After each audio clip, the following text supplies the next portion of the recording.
आज हम क्रिया के बारे में पढ़ेंगे। क्रिया किसे कहते हैं और क्रिया का अर्थ क्या है, क्रिया के भेद एवं पहचान। सबसे पहले क्रिया किसे कहते हैं? जिस शब्द से काम का करना अथवा होना पाया जाता है उसे क्रिया कहते हैं। यानी कि मेन बात आई भाई क्रिया में काम होना चाहिए, है ना, तो उस शब्द को हम क्रिया कहते हैं। जैसे रोना, रोना में काम हो रहा है तो भाई बच्चा रो रहा है। खाना, खेलना, ये सब क्रिया शब्द है। क्रिया के भेद, क्रिया कितने प्रकार की होती है? तो क्रिया के दो भागों में बांटा गया है। पहला है कर्म के आधार पर, पहला भाग है कर्म के आधार पर, दूसरा रचना एवं प्रयोग के आधार पर। अब हम आज कर्म के आधार पर क्रिया के भेद पढ़ेंगे। तो कर्म के आधार पर क्रिया अकर्मक और दूसरी होती है सकर्मक। देखो, जैसे कि पहला हम पढ़ेंगे अकर्मक क्रिया।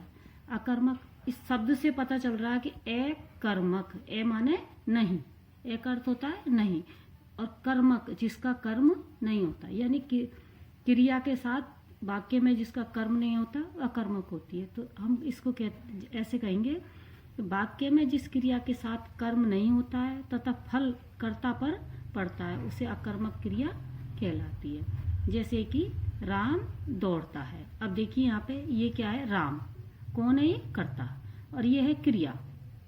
अब ये क्रिया ही और ये करता है, क्रिया के साथ यहाँ पर कोई कर्म नहीं है, तो ये बिना कर्म का जो पूर्ण वाक्य है इसको हम अकर्मक क्रिया कहते हैं। यहाँ पे दौड़ता जो शब्द है वो अकर्मक क्रिया का शब्द है। उसी प्रकार से रवि खेलता है, यहाँ भी देखिए रवि कौन है? कर्ता, और खेलता क्रिया। अब इस पूरे वाक्य को हम देखते हैं तो यहाँ पे कोई कर्म नहीं है, ये जो क्रिया है इसके साथ में कर्म नहीं है, तो ये क्रिया कैसी हुई? अकर्मक क्रिया हुई।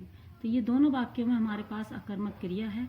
अब दूसरी आती है सकर्मक क्रिया। अब देखिए, जैसे मैंने ऊपर बताया था ए का मतलब नहीं, उसी प्रकार से यहाँ से माने सहित, तो क्रिया के साथ कर्म, सकर्मक का होता है कर्म सहित, यानी कि वाक्य में जिस क्रिया के साथ कर्म हो तथा कार्य का फल कर्ता को छोड़कर कर्म पर पड़ता हो उसे सकर्मक क्रिया कहते हैं। आई समझ में?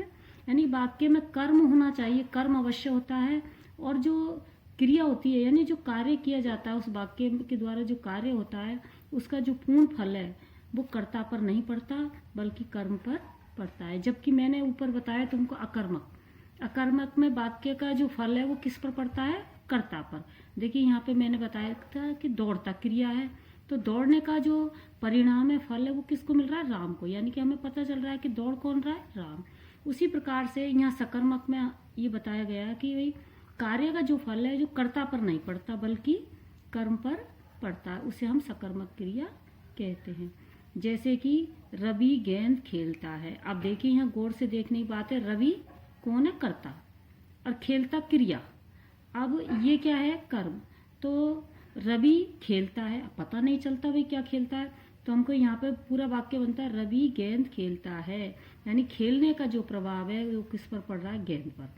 तो ये कौन सा वाक्य हुआ? सकर्मक वाक्य हुआ।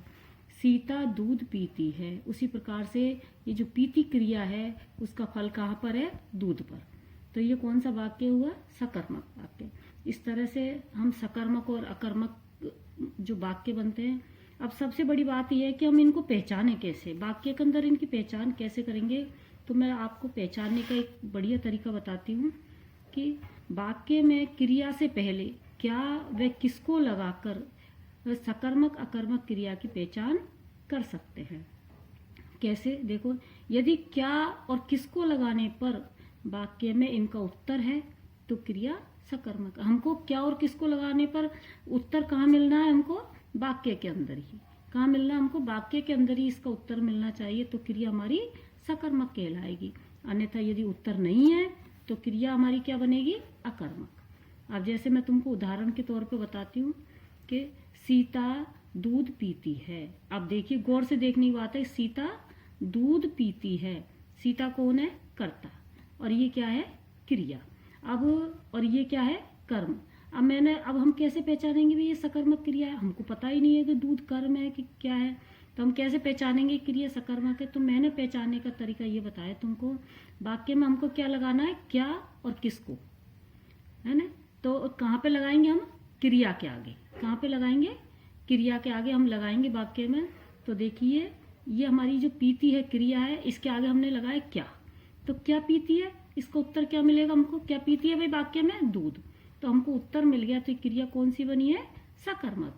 हाँ, इसी तरह देखो राधा खाना बनाती है। अब इसकी पहचान के लिए हमने वही तरीका करेंगे। बनाती क्या है? क्रिया। तो इस क्रिया का आगे हमको क्या लगाना है? क्या। तो क्या बनाती है, अब हमको उत्तर मिल गया, ये मिला हमारा उत्तर। तो क्या कौन सी क्रिया हुई है? ये क्रिया कौन सी हुई? सकर्मक। सही। तो छात्र ने पुस्तक खरीदी। अब देखो छात्र ने पुस्तक खरीदी। अब कैसे पता लगाएंगे? क्रिया ढूंढेंगे हम सबसे पहले। क्रिया क्या है? खरीदी।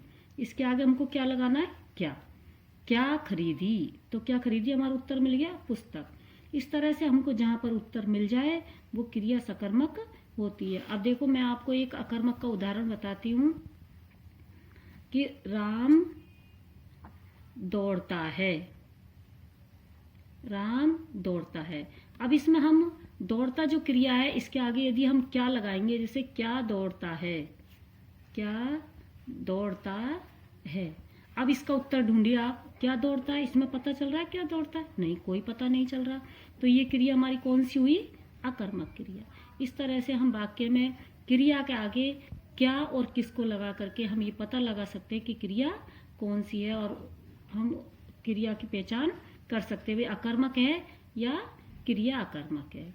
और क्रिया की ये एक पहचान और है कि क्रिया हमेशा ना लगाने से ही धातु के अंदर जो क्रिया का मूल रूप होता है धातु, ये रो, ये धातु में जो हम ना लगाते हैं तब हमारी पूर्ण क्रिया बनती है। जैसे खा, खा के आगे हमने क्या लगाया? ना। खेल, ये खेल क्या है? मूल शब्द क्रिया का, इसके आगे हमने लगाया ना।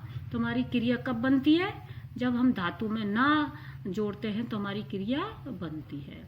तो आज हमने ये क्रिया के बारे में पढ़ा, सकर्मक और अकर्मक क्रिया के बारे में पढ़ा है। कल हम इसका दूसरा भाग पढ़ेंगे, कर्म, ये रचना एवं प्रयोग के आधार पर क्रिया। कल हम इसके बारे में पढ़ेंगे। अब क्रिया तुम्हारे समझ में आ गई होगी। ओके, धन्यवाद।